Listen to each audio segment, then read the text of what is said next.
व्यासाम्बरीश शुकशौनक भीष्मदाल्भ्याम् ऋकुमङ्गदार्जुन वशिष्ठ विभीषणादीन् पुण्यानिमान् परम भागवतान् नमामि।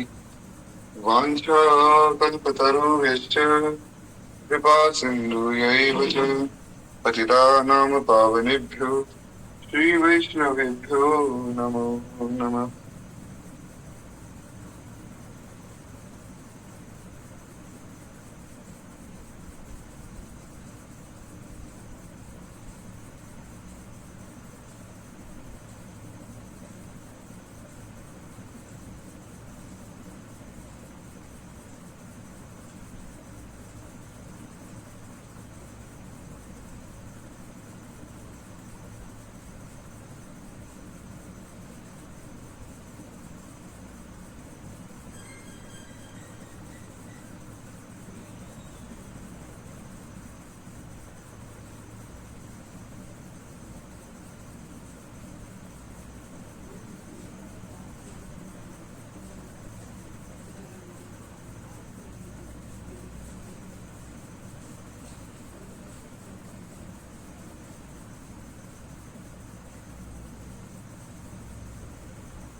हरी शरणम। तो एक बार पहले मुझे ये बताइए कि क्या मेरी आवाज जो है अब सब तक आ रही है?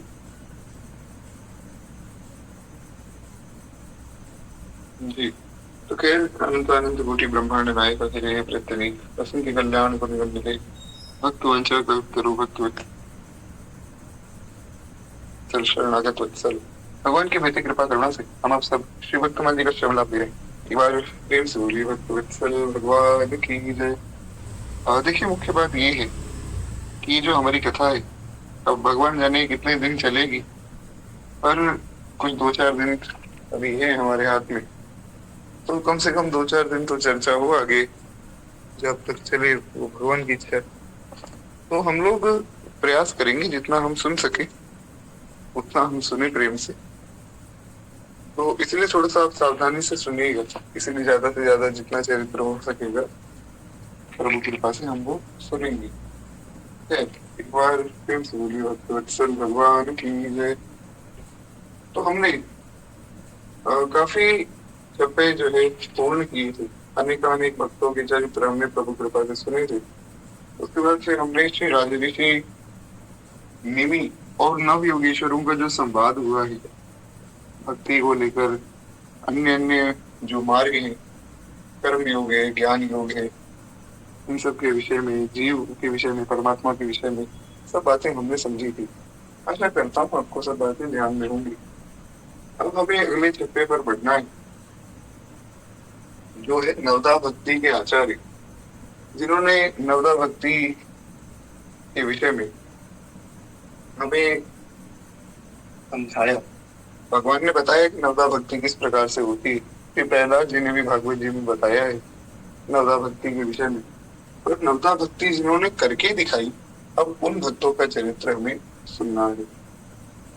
नाभा गोस्वामी जी महाराज बड़ा सुंदर छप्पे लिखते, रवन परीक्षित सुमति व्यास सावक संकीर्तन सुखी सुमिरन प्रहलाद कृतु पूजा कमला चरण मन बंदन सुफलक सुवन दास दीपति कपीश्वर सख्यवते पारथ समर्पण आत्म बलिधर उपजीवी इन नाम के इति त्राता अगत के पद पराग करुणा करो जे नेता नवधा भगत के पद पराग करुणा करो जे नेता नवधा भगत के।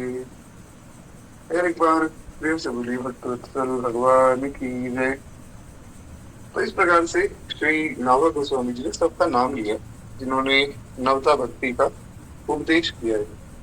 कहते कि श्रवण आदि 9 प्रकार की जो भक्ति है, उनके जो मुख्य आचार्य वे अपने चरण कमलों की रच देते हुए हम दैनीय दासों पर करुणा करें, बड़ी सुंदर बात है, बड़ी विशेष बात है महाराज। श्री नाभा गोस्वामी जी ने यहाँ कहा है कि जो नवदा भक्ति के आचार्य हैं, वे अपने चरणों की रज देते हुए हम पर कृपा करें। इसका आशय ये है कि हम अपने साधन से जो है वहां नहीं पहुंच सकते, इसीलिए वे कृपा करें, आचार्य कृपा करें, तब हमें भगवान की प्राप्ति, भक्ति की प्राप्ति, नवदा भक्ति की प्राप्ति सहज हो सकती है। तो इसलिए ये हमें एक बड़ी विशेष रूप से बात समझनी चाहिए कि जैसे श्री नाभा गोस्वामी जी यहाँ कह रहे हैं कि अगर आचार्य कृपा करके अपने चरणों की रज दे देवे तब मेरा कल्याण हो सकता है। तो कहते हैं कि बुद्धिमान परीक्षित जी जो है श्रवण भक्ति के आचार्य, नवदा भक्ति में 9 प्रकार की भक्ति बताई गई, जिसमें सबसे पहले श्री प्रहलाद जी ने श्रवण का ही वर्णन किया है। श्रवणम कीर्तनम विष्णु स्मरणम पाद सेवनम अर्चनम वंदनम दास्यम सख्यम आत्मनिवेदनम। इसमें सर्वप्रथम श्री प्रहलाद जी ने श्रवण का नाम लिया, और भगवान ने भी रामचरितमानस में जब माता शबरी को नवदा भक्ति का उपदेश दिया है, तो श्री भगवान ने भी स्वयं श्रवण को ही प्रमुख रखा है। प्रथम भगति संतन कर संगा, दूसरी रति मम कथा प्रसंगा। भगवान ने कहा कि पहली भक्ति जो है संतों का संग करना, और दूसरी भक्ति है कि भैया उनसे जाकर भगवान की कथा सुनो। संतों का संग करना मतलब उनसे भगवान के विषय में, अपने विषय में, कल्याण के विषय में विशेष बातों का उनके साथ विचार विमर्श करना, उनके साथ चिंतन करना, उनसे आज्ञा लेना, तो प्रभु हम किस प्रकार से जो है भजन के मार्ग में आगे बढ़े, इस प्रकार से संतों का संग कैसे किया जाता है। तो भगवान ने भी सर्वप्रथम श्रवण को ही रखा है। कहते हैं महाराज जो श्रवण भक्ति के आचार्य वे श्री परीक्षित जी महाराज है। क्यों? परीक्षित जी ने 7 दिन तक जो है लगातार भागवत जी की कथा सुनी थी। 7 दिन 7 रात्रि तक एक ही आसन पर बैठे रहे और कथा सुनते रहे। तो धन्य है ऐसे श्री परीक्षित जी, और धन्य है ऐसे श्री व्यास, श्री सुखदेव जी महाराज जो सुनाते रहे। तो खैर इसीलिए परीक्षित जी को श्रवण भक्ति का आचार्य माना। श्रवणम कीर्तनम, उसके बाद कीर्तन, कीर्तन में श्री सुखदेव जी को जो है आचार्य माना गया है। क्यों? क्योंकि वे लगातार एक ही आसन पर बैठकर 7 दिन तक भगवान की बड़ी सुंदर अमृतमयी कथा सुनाते रहे। इसलिए कीर्तन, कीर्तन का अर्थ केवल भगवान के नामों का कीर्तन नहीं, भगवान के गुणगान को कीर्तन ही कहा जाता है। इस प्रकार से आप कीर्तन भक्ति के आचार्य। कहते सुंदर रूप से स्मरण करने वाले भक्तों में प्रहलाद जी जो भगवान का स्मरण करते। यहाँ जो नवदा भक्ति में तीसरी भक्ति प्रहलाद जी ने बताई, श्रवणम कीर्तनम विष्णु स्मरणम, विष्णु स्मरणम, भगवान का स्मरण। जैसा स्मरण श्री प्रहलाद जी ने किया है वैसा स्मरण कौन कर सकता है महाराज? कि प्रहलाद जी के एक पुकार पर भगवान हम से प्रकट हो गए, और प्रहलाद जी ने अपनी रक्षा के लिए पुकारा भी नहीं। अगर आप भागवत पढ़ेंगे तो प्रहलाद जी ने अपनी रक्षा के लिए नहीं पुकारा है। प्रहलाद जी ने ये नहीं कहा कभी भी कि भगवान मेरी रक्षा करे। उनको पता है कि भगवान मेरी रक्षा कर लेंगे क्योंकि मैं भगवान का हूँ।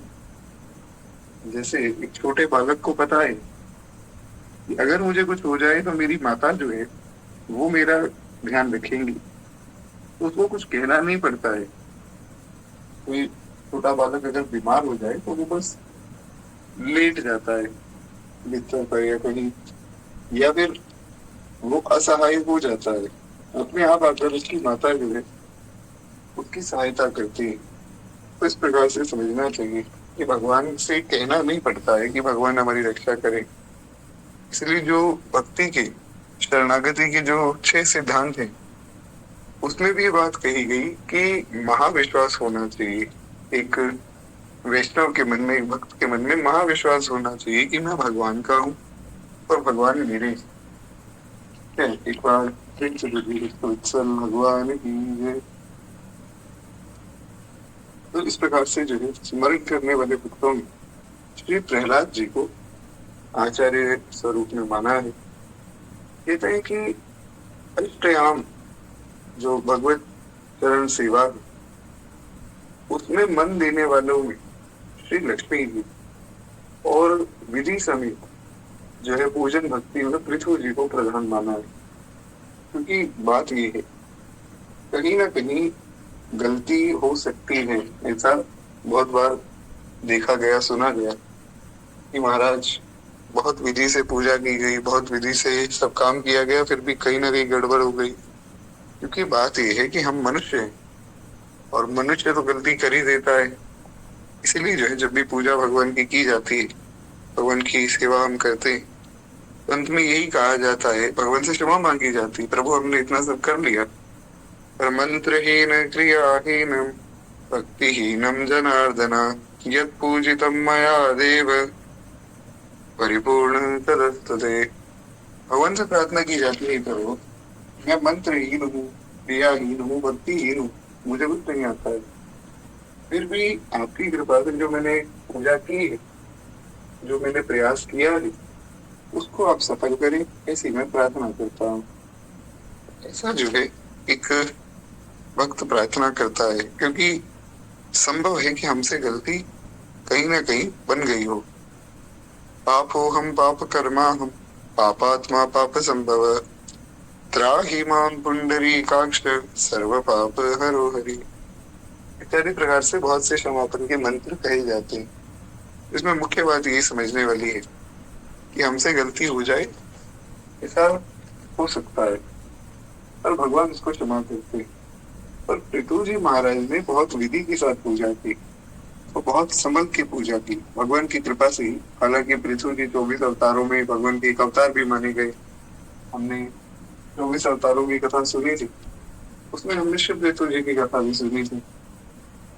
जय जय मीन वराह कमठ नर हरि तुझ बावन परशुराम रघुवीर कृष्ण कीरति जग पावन बुद्ध कल की अरु व्यास पृथु हरि हंस।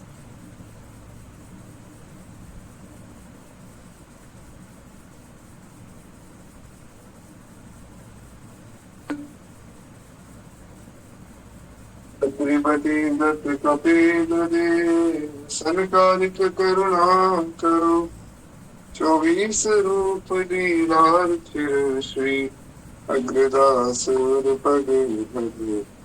इस प्रकार से हम 24 अवतारों में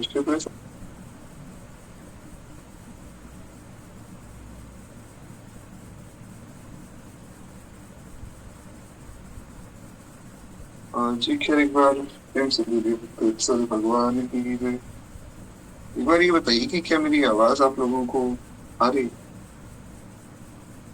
जी, तो खैर इस प्रकार से हमने सब कथा सुनी थी, उसमें भी हमने विधि क्या है और निषेध क्या है इस पर खूब चर्चा विस्तार में की थी। आगे भी जी के चरित्र में हम सुनेंगे। कहते हैं कि वंदन भक्ति में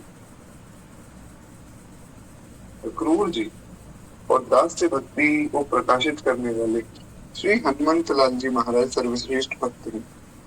दास से भक्ति के आचार्य श्री हनुमान जी महाराज, वंदन श्री अक्रूर जी ने किया। अब अक्रूर जी ने कैसा वंदन किया कि जो उनको वंदन भक्ति का आचार्य बता दिया गया, वो हम आगे उनके चरित्र में सुनेंगे। कहते हैं कि महाराज सख्य रस से उपासकों में जो भगवान के सखा हैं, जो भगवान के मित्र हैं, उन उपासकों में अर्जुन को सर्वश्रेष्ठ माना गया। जो गोप ग्वाल बाला है सब, ये तो सब कृष्ण रूप ही है, लेकिन यहाँ पर जो है श्री अर्जुन को वहां श्रेष्ठ कहा गया है। क्यों, उसका कारण हम आगे उनके चरित्र में समझेंगे कि किस प्रकार से जो है उन्होंने सख्य रूप में भगवान की सेवा की है। उसके बाद कहते हैं कि सर्व समेत आत्मसमर्पण करने वाले लोगों में, यानी कि ये सारी भक्ति जिसमें हो और जिसने आत्मसमर्पण कर दिया, जैसे परम श्रद्धेय स्वामी श्री राम सुखदास जी महाराज कहते थे, हे नाथ हे मेरे नाथ मैं केवल आपका हूँ, हे नाथ हे मेरे नाथ मैं आपको भूलूं नहीं, हे नाथ हे मेरे नाथ आप केवल मेरे हैं। इस प्रकार से जब व्यक्ति समर्पण कर देता है कि भगवान को छोड़ के दूसरा कोई नहीं और केवल भगवान ही मेरे हैं और मैं केवल भगवान का हूँ, मैं हरि का हूँ, हरि मेरे, इस प्रकार से जब भाव जीव के मन में आता है, श्री मीराबाई ने जैसा गाया, मेरे तो गिरधर गोपाल दूसरो ना कोई, तो वो भाव श्री बलि जी महाराज ने हमें समझाया। जब भगवान वामन आए और 2 पग में भगवान ने पूरे तीनों लोकों को नाप लिया, तो भगवान ने कहा कि बलि भैया, तुमने तो 3 पग देने का वचन दिया था, 2 पग में तो तुम्हारी संपत्ति सब खत्म हो गई। तो बलि ने कहा कि प्रभु, मेरी संपत्ति तो मेरा शरीर भी है, हालांकि संपत्ति तो सब आपकी है, लेकिन अगर सूक्ष्म रूप से आप देखेंगे तब तो सब कुछ मैं भी आपका हूँ, शरीर भी आपका है, संपत्ति भी आपकी है, तो सब आपको अर्पित करता हूँ। स्थूल रूप में अगर देखा जाए तो सब मेरा है, तीनों लोग मेरे थे, आपने ले लिए, अब ये शरीर मेरा बचा है, ये भी मैं आपको समर्पित करता हूँ।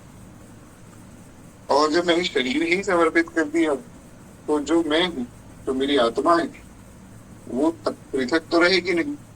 तो प्रभु मैं आत्मसमर्पण करता हूँ, हे नाथ, अब मैं आपके चरणों में आ गया हूँ, मैं हार गया हूँ, अब मुझे और कहीं नहीं जाना है, बस आपके चरणों में ही मुझे निवास मिले, ऐसी मैं प्रार्थना करता हूँ।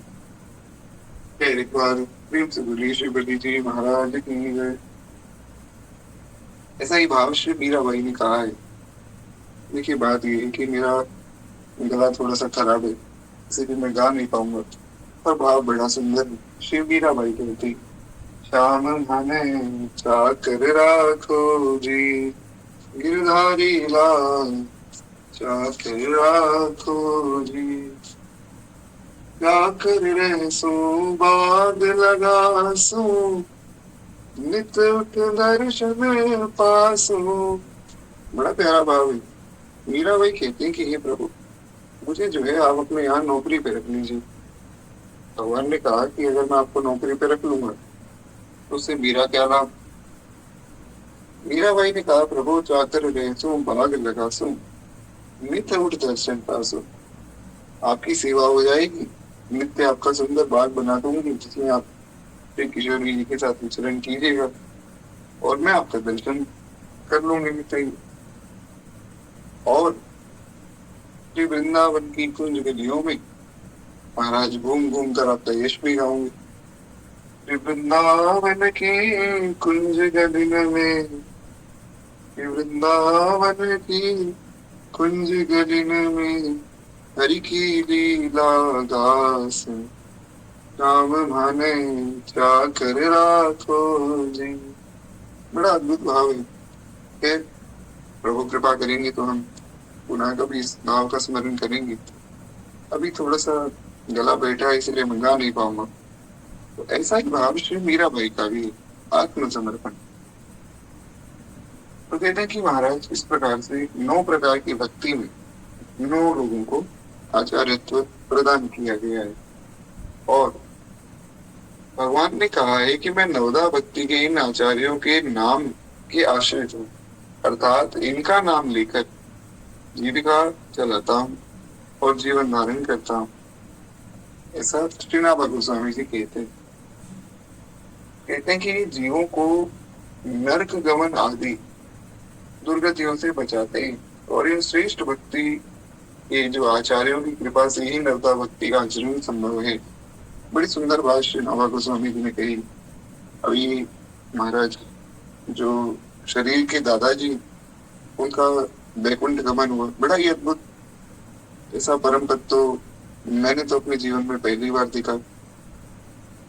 तो खूब सुंदर उनका वैकुंठ गमन हुआ है। महाराज तिलक स्वरूप कंठी आदि पहनकर तो भगवान के धाम गए। अब जब भी गए तो लोक रीति तो सब पालन करनी।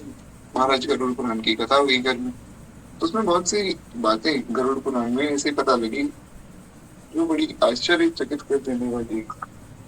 इससे पहले मैंने गरुड़ पुराण पूरी नहीं पढ़ी थी कभी भी। बहुत सी चीजें थी जो हमने चर्चा कर ली थी कथा में पहले भी। कुछ बातें हैं जो बहुत नई बातें जो मुझे पहली बार पता लगी, तो उसमें कुछ और भी विशेष बातें ध्यान में आई। महाराज, नर्क की यातना बड़ी कठोर है। और नर्क की यातना ऐसी नहीं है कि, जैसे मैं आपको एक उदाहरण देता हूँ।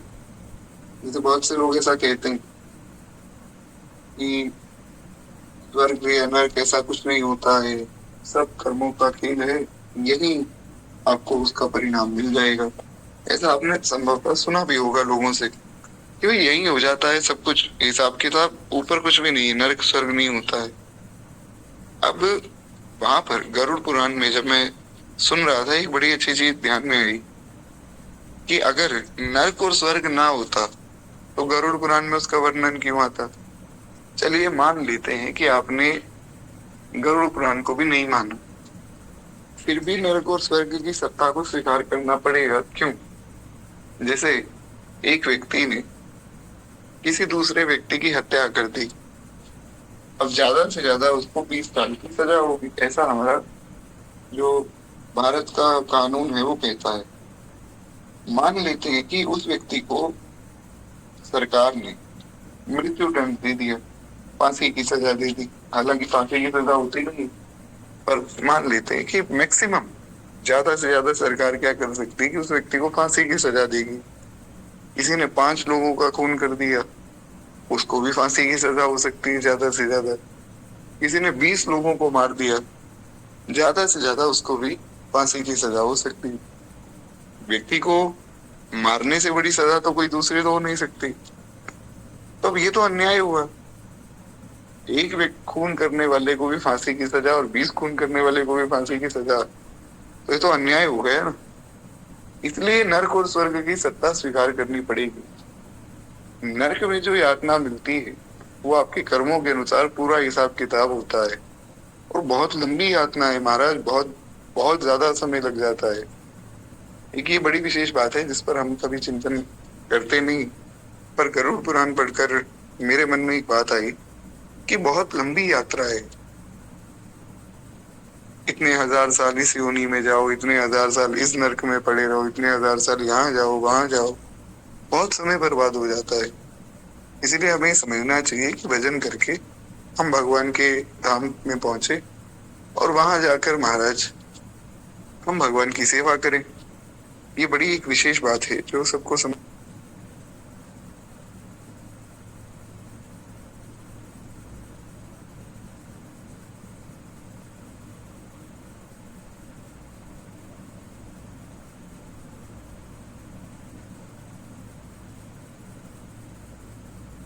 जी तो खैर एक बार फिर से बोली वत्सल भगवान की जय। मैं क्षमा चाहूंगा, थोड़ा सा ये बार बार कट रहा है। तो हम लोग इस प्रकार से चर्चा कर रहे थे कि बहुत समय लगता है नर पुरुषों की यात्रा भोगने में, तो इसलिए हमें प्रयास करना चाहिए कि भजन करें और भगवान के धाम पहुंचे। तो इस प्रकार से जो भगवान के भक्त हैं, जो सब वैष्णव जन है, जो आचार्य जन है, इनकी शरण लेकर जीव भगवान के पास पहुंच सकता है। तो कहते हैं इस प्रकार से 9 भक्ति के 9 आचार्यों के विषय में हमने चर्चा की। कहते हैं भगवान के गुण, लीला, नाम आदि का श्रवण, उन्हीं का ही कीर्तन, यानी कि भगवान की ही गुणों का, भगवान की लीला का और भगवान के नाम का कीर्तन, भगवान के रूप नाम आदि का स्मरण, उनके चरणों की सेवा और भगवान की पूजा अर्चा, भगवान का ही बंधन, भगवान का ही दास्य यानी कि भगवान की सेवा, भगवान के साथ ही सख्य भाव और भगवान को ही आत्मनिवेदन, यही मूल रूप में नवदा भक्ति है। कहते नवदा भक्ति का जो आचार्यों का वर्णन एक श्लोक में भी किया गया है, जिसमें सब जो यहाँ हमने छपे सुना है ना, श्रवण परिचित सुमति व्यास सावक संकीर्तन, यही एक श्लोक भी भागवत जी में दिया गया है। तो ये तो हमने खैर सुन ही लिया है। ये तो भगवान विष्णु के सब भक्तों का जो नवदा भक्ति के आचार्य है उनका स्मरण यहाँ किया गया है। कहते हैं नवदा भक्ति के इन आचार्यों का संक्षिप्त विवरण इस प्रकार से दिया जाता है। अब जो नवदा भक्ति के आचार्य वे कौन सी भक्ति के आचार्य और क्यों है, उसका वर्णन हमें अभी सुनना है। इनका चरित्र हम पूर्व में सुन चुके हैं, लेकिन बात यह है कि जैसे हरि अनंत है और हरि की कथा अनंत है, उसी प्रकार से भगवान का भक्त भी अनंत है और उसकी कथा भी अनंत है। तो इनके और गुणों का वर्णन हम सुन रहे हैं। तो एक बड़ा सुंदर जो है श्री प्रियादास जी ने अपनी जो टीका है उनकी भक्ति रस में, उसमें उन्होंने एक कवित लिखा है श्री परीक्षित जी के विषय में। तो पहले परीक्षित जी के विषय में हम वो कवित सुन ले, फिर उसके बाद उस पर हम विस्तार पूर्वक चर्चा करेंगे। श्री परीक्षित जी के विषय में श्री प्रियादास जी महाराज लिखते हैं, श्रवण रसिक कहूँ सुने न परीक्षित, से पानहु करत लागी कोटि गुनि प्यास है, मुनि मन मांझ क्यों हूँ आवत ना ध्यावत हूँ, वही गर्भ मध्य देखी आयो रूप रास है, कही सुख देव जो सोटेव मेरी लाज जान, प्राण लगे कथा नहीं तक्षक को त्रास है, कीजिए परीक्षा उर आनी मति सानी अहो, बानी वीर मानी जहाँ जीवन निराश है। बड़ा सुंदर भाव है। कहते हैं कि जो भगवान का गुणानुवाद सुनकर अपूर्व सुख का अनुभव करते हैं, ऐसे श्रवण रसिक भक्त अनेकों हैं। बहुत से लोग महाराज भगवान की कथा सुनते हैं और बड़े चाव से सुनते हैं। ऐसा नहीं कि केवल सुनने के लिए सुनते हैं। एक व्यक्ति थे, वो महाराज एक संत के पास गए, तो उन संत को वो रोज परेशान करते कि पंडित जी कोई बात बताओ भगवान की, महाराज कोई बढ़िया आप बात बताइए। तो पंडित जी थोड़ा सा उनसे बचते कि भाई मैं भजन साधन कर रहा हूँ, ये व्यक्ति आकर रोज तंग करते। तो फिर भी अपना बचाव करने के लिए कुछ ना कुछ बात बता देते। वो व्यक्ति फिर आ जाते कि पंडित जी कोई बात बताइए। अब पंडित जी अपना चुपचाप बैठे रहते। एक दिन उस व्यक्ति ने कहा कि महाराज, मैं रोज आपसे भगवान के विषय में सवाल करता हूँ, और आप जैसे जो कथा करने वाले भगवान के भक्तजन है जो व्यास जी, वो कहते हैं कि सवाल पूछो तो भगवान के विषय में पूछो, और मैं आपसे रोज भगवान के विषय में सवाल करता हूँ और आप है कि मुझे उत्तर ही नहीं देते। ये बात तो ठीक नहीं। आपको तो उत्तर देना चाहिए, आपको तो बल्कि सामने से दो बातें और बतानी चाहिए। व्यास जी ने कहा कि भैया एक बात बताओ कि तुम कथा सुनते हो? वो बोला महाराज 40 साल हो गए, 40 साल से मैं तो भगवान की कथाएं सुन रहा हूँ। ना जाने कितनी कथाएं सुन ली मैंने, कब भागवत सुन ली, रामायण सुन ली, गीता सुन ली, कितनी कितनी बार सुन ली। तो पंडित जी ने कहा कि भैया जब तुम 40 साल से सुन रहे हो, बार बार सुन रहे हो, तुम 40 साल से सुनने के बाद भी नहीं समझ पाए, तो मैं तुम्हें क्या समझाऊंगा? मेरी बात क्यों मानोगे तुम? तुमने कथा तो खूब सुनी पर माना कुछ भी नहीं। 40 साल में सुनने के बाद अगर तुम एक बात भी पकड़ लेते, तुम्हारा कल्याण हो जाता। तो इसलिए श्री नाभा गोस्वामी जी कहते हैं कि ऐसे जो भक्त हैं, जो श्रवण रसिक हैं, जिनको सुनना बहुत प्रिय है, बहुत ही ऐसे भक्त, पर परीक्षित के समान श्रवण रसिक भक्त सुनने में नहीं आता। जैसी भक्ति श्रवण की, जैसा श्रवण जैसी कथा सुनने की सेवा श्री परीक्षित जी ने की, ऐसा एक कोई भी भक्त जो है सुनने में नहीं होता। यानी कि उनकी क्षमता कोई नहीं कर पाता। ऐसा नहीं कि बाकी जो भगवान के भक्त हैं वो कथा सुनने में कच्चे, ऐसा नहीं सोचना है। एक बार प्रेम से बोलिए भक्त वत्सल भगवान की जय। कहते महाराज वे जैसे जैसे कथा रूपी अमृत का अपने कर्णपुटों से पान करते थे, वैसे ही वैसे उनकी प्यास यानी कि उनकी जो अभिलाषा है वो और बढ़ जाती है। ऐसे ही कथा सुनी जाती है कि जब कथा हम सुनने बैठे तो इस भाव से ना बैठे कि महाराज अब तो बस आधा घंटा रह गया, 15 मिनट रह गए, बस कथा पूर्ण हो जाएगी, अपने काम में लगेंगे। कथा श्रवण की प्यास बढ़नी चाहिए, जब आपने सुना है तो ऐसा नहीं होना चाहिए कि हाँ हमने ये सब बातें सुन ली, और होना चाहिए कि और जान लें और सुन लें, श्री ठाकुर जी के विषय में, उनके भक्तों के विषय में और समझा जाए। तो कहते हैं इस प्रकार से आपकी प्यास करोड़ों गुना बढ़ती रहती है, और समाधि लगाकर निरंतर ध्यान करने पर मुनियों के हृदय में जो भगवान नहीं आते, ऐसा होता है, जन्म जन्म मुनि जतन कराही, अंतराम कही आवत नाही। जन्मों जन्मांतर तक कई ऋषि मुनि महाराज यत्न करते हैं, ध्यान लगाते हैं, तपस्या करते हैं कि एक बार भगवान जो है हमें हमारे हृदय में आकर बैठ जाए। कई बार भगवान नहीं आते, तो जो भगवान जन्म जन्मांतर से तपस्या कर रहे उन मुनियों के मन में नहीं आते, उन्हीं रूप के समूह भगवान श्री कृष्ण चंद्र का दर्शन परीक्षित जी ने अपनी माता के गर्भ में ही कर लिया। और कितनी करुणा है भगवान में कि उन परीक्षित जी को बचाने, जो भगवान जिनका नियम है, भगवान के विषय में कहा गया, वेदों में भी कहा कि वो जो परम पिता परमात्मा है, जो परमेश्वर है, जो अनंत अनंत कोटि ब्रह्मांड के स्वामी जो भगवान है, परात्पर पर ब्रह्म है, जो सर्वेश्वर है, वे भगवान कभी गर्भ में नहीं आते। गर्भ में मनुष्य आते हैं, साधारण जीव आते हैं, भगवान कभी किसी के गर्भ में नहीं आते। परीक्षित की रक्षा के लिए भगवान ने अपना ये नियम तोड़ दिया। आप सोचिए भगवान कितने भक्त वत्सल हैं कि वेदों की मर्यादा को लांघ कर भगवान ने अपना नियम तोड़ दिया। भगवान माता उत्तरा के गर्भ में चले गए। ये है परीक्षित जी के प्रति भगवान का प्रेम। यदि श्रीमद् भागवत का कथा श्रवण करते हुए उन्होंने जो है सुखदेव जी से कहा कि आप हमारे स्वभाव को जान लीजिए। अच्छा, एक बात मैं और विशेष रूप से निवेदन करता हूँ कि आशा करता हूँ आप लोगों को पता होगा कि परीक्षित जी की रक्षा किस प्रकार भगवान ने की।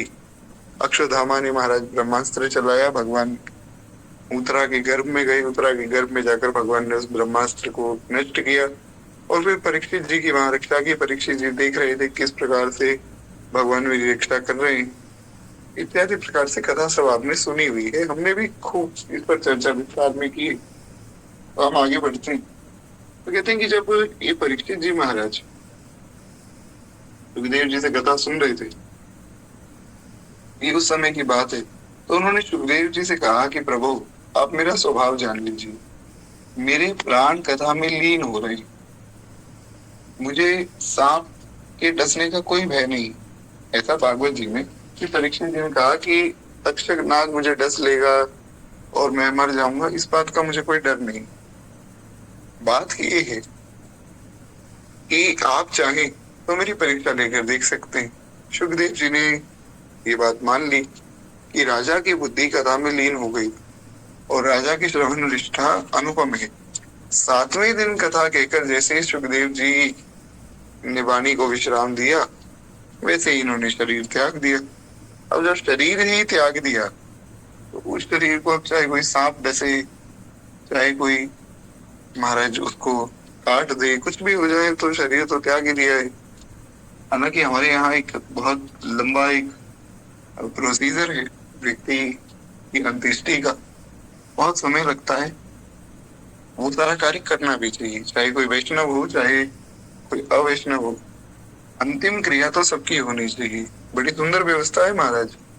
अभी गरुड़ पुराण आदि में तो खैर मैं सुन ही रहा था, मैं तो देख भी रहा था अपने सामने, तो उसमें बहुत सी चीजें देखी। तो एक व्यक्ति ने मुझे सवाल किया जो कि जानकार ही थे। नारायण बलि का यज्ञ चल रहा था और हम लोग सब बैठे थे और मैं भी वहां बैठा था। तब मैंने तो महाराज केश दिए थे तो मैं भद्र हो चुका था। तो प्रश्न किया गया कि भैया ये बाल सब कहाँ गए, तो मैंने बताया ऐसी ऐसी सब बात है। तो अब यज्ञ जब चल रहा था तो उन्होंने पूछा कि एक आदमी चला गया है, बताओ उसके लिए कितना सब काम करना पड़ता है। तो इसको इस भाव में नहीं सोचना चाहिए।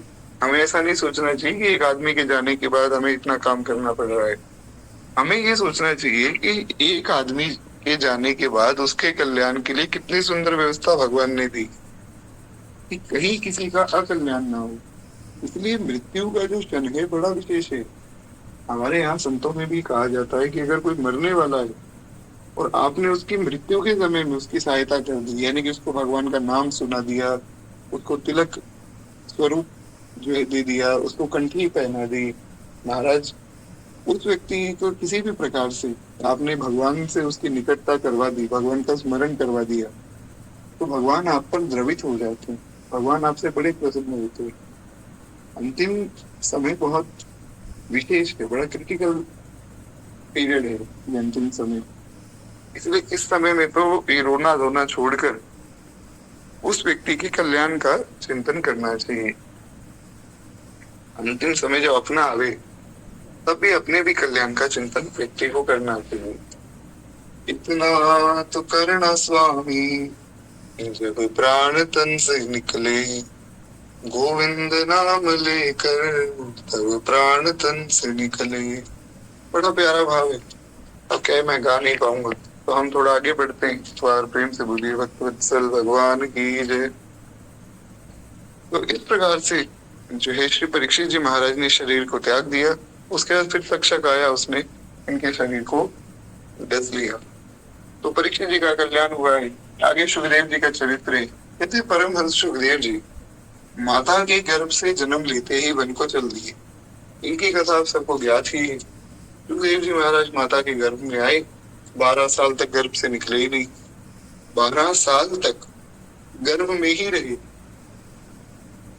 तो श्री व्यास जी ने कहा कि भैया तुम गर्भ से बाहर क्यों नहीं आ रहे? तो सुखदेव जी ने कहा कि देखिए पिताजी, बात ऐसी है, भगवान की माया बड़ी प्रबल है। भगवान ने स्वयं कहा है गीता में, गीता जी में भगवान ने स्वयं कह दिया कि अर्जुन मम माया दुरत्या, मेरी माया बड़ी दुरत्या है भैया, मेरी माया बड़ी कठोर है, कोई नहीं बच पाता है इससे। तो भगवान ने ही बात मान ली तो मैं कैसे बचूंगा, इसलिए मैं तो बाहर नहीं आऊंगा। तो ये सब बात श्री सुखदेव जी ने कही। तो व्यास जी ने कहा कि देखो मैं माया से परे, यानी कि मुझे माया का कोई असर होता नहीं, परे तो नहीं, परे तो केवल भगवान है। पर व्यास जी ने कहा कि देखो मैं इस माया से बचा हुआ हूँ, भगवान की कृपा से तुम भी बचोगे। उसका साधन भी बताया। भगवान ने केवल इतना नहीं कहा कि मेरी माया दुरत्या है, भगवान ने कहा कि देवी ऐसा गुणमयी मम माया दुरत्या मामी वे प्रपद्यन्ते माया मेताम तरन्ते थे। भगवान ने कहा अर्जुन मैं मानता हूँ मेरी माया बड़ी दुरत्या है, ठीक है सब बात, पर मामी वे प्रपद्यन्ते, अगर तुम मेरी शरण में आते हो तो माया मेताम तरन्ते थे, तब तुम मेरी माया से बच सकते हो। जैसे सब बात समझाई गई। तब भी सुखदेव जी माने नहीं। और जब सुखदेव जी नहीं माने तो ब्रह्मा जी आ गए समझाने, नारद जी आ गए, सब आए समझाने, वो माने नहीं। शंकर जी आ गए। अंत में स्वयं भगवान ने आकर जब ये वचन दिया कि भैया मेरी माया तुम्हें नहीं व्यापेगी, मेरी माया तुम्हें परेशान नहीं करेगी, तभी सुखदेव जी महाराज इनकी माता के गर्भ से बाहर आए और गर्भ से बाहर आते ही वन में चले गए। हमें माया में पड़ना ही नहीं, घर परिवार में पड़े रहेंगे तो इस मोह में फंसे रहेंगे। तो इसलिए इस माया में ना पढ़कर हम तो सीधा भगवान के भजन के लिए चलते हैं। तो सीधा वन में चले गए। अब जब ये वन में जा रहे थे तो हुआ क्या कि वात्सल्य प्रेम वश पुत्र पुत्र पुकारते हुए श्री वेद व्यास जी इनके पीछे आ रहे थे।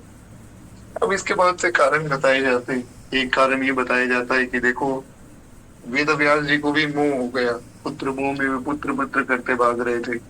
बात ऐसी नहीं, वेद व्यास जी साक्षात भगवत स्वरूप है, उनको भगवान का अवतार माना जाता है। वेद व्यास जी मोह के चक्कर में ऐसा कर रहे हो, ये बात ठीक नहीं है। इसका कारण कुछ और है। बात ये है कि महाराज श्री वेद व्यास जी ने सोचा कि मेरा जो पुत्र है परमहंस है, तो परमहंस व्यक्ति जब कोई आपके घर में आया है तो आपको ये चाहिए कि आप उससे भगवान की चर्चा करें, अपने कल्याण का साधन पूछें, लोगों के कल्याण की बात करें और अच्छी अच्छी भगवान की कथाएं सुने, भगवान के विषय में चर्चा करें। लेकिन सुखदेव जी तो गर्भ में आते ही वन में चले गए। तो इस कारण से जो है श्री व्यास जी महाराज उनको बार बार पुकार रहे थे कि भैया मेरी बात सुनो, तुम भाग के क्यों जा रहे हो, रुको और मेरी बात सुनो, मुझसे चर्चा करो भगवान की। ऐसा एक उनका भाव था। ऐसी बात हमें माननी चाहिए। खैर एक बार प्रेम से बोली भक्त वत्सल भगवान की जय। तो कहते हैं कि व्यास जी महाराज तो पुत्र पुत्र पुकार रहे थे, पर आपने सुना नहीं। आपने उनकी बात को ना सुनते हुए सीधा वे वन में चल दिए। वे ही सुखदेव जी व्यास शिष्यों के द्वारा श्रीमद् भागवत के दशम स्कंद के श्लोकों को सुनकर मोहित हो गए। ये कथा मैंने आपको पूर्व में भी सुनाई थी। हुआ क्या कि व्यास जी ने सोचा, अब मैं ये भागवत जो मैंने लिखी है इसका वाचन कौन करेगा, इसको ढूंढूं, कौन ऐसा योग्य पात्र है। तो उन्होंने अपने शिष्यों को कुछ श्लोक याद करा दिए और श्लोक याद कराकर उन शिष्यों को भेज दिया वन में कि भैया जाओ वन में से समिधा लाओ, कुशा लाओ, आदि आदि हवन की सब सामग्री लेकर आओ और ये श्लोक बोलते हुए जाना। अब श्री सुखदेव जी जो है वे पेड़ के अंदर छुपे हुए थे, कहीं किसी एक पेड़ के अंदर छुपे हुए थे। तो सुखदेव जी ने वो श्लोक सुना। अब वो श्लोक इतना सुंदर था, उसमें भगवान की सुंदरता का वर्णन था कि वे जो कृष्ण चंद्र हैं वे कितने सुंदर हैं, ये सब वर्णन उस श्लोक में आया था। सुखदेव जी ने जब वो श्लोक सुना तो सुखदेव जी महाराज मोहित हो गए भगवान के रूप में। पर फिर उनके मन में आया कि नहीं, अरे जो भगवान इतने सुंदर हैं, क्या पता उनका स्वभाव सुंदर ना हो। ऐसा अक्सर देखा जाता है कि महाराज जो व्यक्ति बहुत सुंदर होता है ना, वो स्वभाव से थोड़ा सा अच्छा नहीं होता है, थोड़ा सा वो कठोर होता है स्वभाव से। तो सुखदेव जी के मन में आया कि अगर ये इतने सुंदर हैं, इतने सुंदर हैं कि महाराज माया भी इनको देखकर मोहित हो जाती है, करोड़ों करोड़ों कामदेव जो है इनके चरणों में नतमस्तक हो जाते हैं, कामदेव और रतीन के सामने शर्मिंदा हो जाते हैं, इतनी सब बातें जब कह दी गई तो इनका स्वभाव अच्छा नहीं होगा। अगली बार जब व्यास जी के शिष्य गए तो व्यास जी ने उनको दूसरा एक श्लोक याद करा दिया। उसमें भगवान के स्वभाव का वर्णन था। सुनी सीतापतिशील स्वभाव, वो स्वामी जी ने विनय पत्रिका में एक बड़ा सुंदर पद लिखा है, हमने उस पर चर्चा भी की थी विस्तार में। सुनी सीतापतिशील स्वभाव, भगवान के स्वभाव का वर्णन सुनकर मोद न मन तन पुलक नयन जल तो नर के हर खाओ। गोस्वामी जी ने कहा कि भगवान के स्वभाव को सुनकर भी जिसके मन में मोद नहीं होता है, जिसके नेत्रों में जल नहीं बरसता है, जो व्यक्ति पुलकित नहीं होता है, हर्षित नहीं होता है, वो मनुष्य तो धूल फांकने योग्य है। वो मनुष्य ही नहीं है, वो पशु भी नहीं, वो पशुओं से भी नीचे गिर चुका है। ऐसा स्वभाव भगवान का। अब जब इस स्वभाव का वर्णन सुना तब तो महाराज सुखदेव जी मोहित हो गए और मोहित होकर महाराज वे तो भगवान के ही गुणानुवाद में लग गए। विचित्र बात यह हुई कि पुकारने पर उत्तर ना देकर जितनी उपेक्षा की थी, उन्हीं के समीप जाकर उनकी शिष्यता स्वीकार की। जिन्होंने पुकारा था, श्री व्यास जी ने बारंबार पुकारा था पुत्र पुत्र कहकर, उनकी बात नहीं मानी। अब उन्हीं व्यास जी के चरणों में जाकर क्षमा मांगकर सुखदेव जी ने कहा, पिताजी अब मैं आपको अपना गुरु मानता हूँ और मैं आपका शिष्य हूँ, आप मुझ पर कृपा कीजिए। इस प्रकार से इन्होंने श्री व्यास जी से श्रीमद् भागवत को पढ़ा और फिर आगे भागवत जी की सारी कथा सुनाई। कहते श्री कृष्ण के अद्भुत रूप और गुणों से सुखदेव जी का हृदय भर गया। प्रतिक्षण बढ़ने वाले भावों का भार कैसे सहा जाए। फिर आप तो जो है गंगा तट पर महाराज आत्मोद्धार के निमित्त राजा परीक्षित के द्वारा आयोजित ऋषियों की सभा में पधारे। क्योंकि राजा परीक्षित पहले सब ऋषियों से पूछ रहे थे कि आप मुझे कथा सुना दो, आप मुझे कथा सुना दो, मेरा कल्याण कर दो। सुखदेव जी आए, कृपावश उनका हृदय राजा के उद्धार करने के लिए पसीज गया। संतों की करुणा यही होती, संत जिसके कल्याण करने का निश्चय कर ले उसका कल्याण हो जाता है। और कहते हैं महाराज भक्त भूप राजा परीक्षित ने 7 दिन तक आपके मुखारबिंद से महाराज अपने उद्धार का उपाय सुना, यानी कि कथा सुनी। और सब लोगों ने, वहां जितने लोग थे सब ने महाराज कथा सुनी, क्योंकि बाकी सब तो चक्कर में पड़ गए थे। परीक्षित जी ने पूछा कि मेरा कल्याण कैसे हो, मेरे पास 7 दिन है, मैं 7 दिन बाद मर जाऊंगा। बाकी सब तो निर्णय दे नहीं पाए। सुखदेव जी ने महाराज कथा सुनाई, और ऐसी अद्भुत कथा सुनाई है कि अंत में जो है श्री परीक्षित जी ने कहा कि प्रभु मेरा सब भय जो है वो दूर हो गया है। अब मुझे कोई डर नहीं है, अब मेरे मन में कोई भी ग्लानि नहीं है, अब मैं सुख पूर्वक अपने शरीर को त्याग सकता हूँ। तो खैर एक बार प्रेम से बोलिए श्री सुखदेव जी महाराज की जय। तो आज वाणी को हम यही विश्राम देते हैं। अभी क्या है, पूर्ण रूप से सब व्यवस्था हो नहीं पा रही है, पर ठीक है, जितनी जितनी कथा हम सुन पाएंगे कम से कम उतना तो सुनेंगे।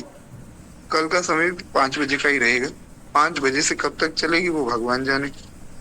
तो अभी हम लोग भक्तमाल जी की आरती करके वाणी को विश्राम दें, उसके बाद फिर हम कल पुनः आगे की कथा सुनेंगे। और जो हमारी नाम महिमा की जो कथा है श्री दादा गुरुदेव भगवान के चरित्र में, वो भी हम धीरे धीरे सुनते रहेंगे। तो खैर एक बार प्रेम से बोलिए भक्त वत्सल भगवान की जय। इस धन्य नाभा भारती की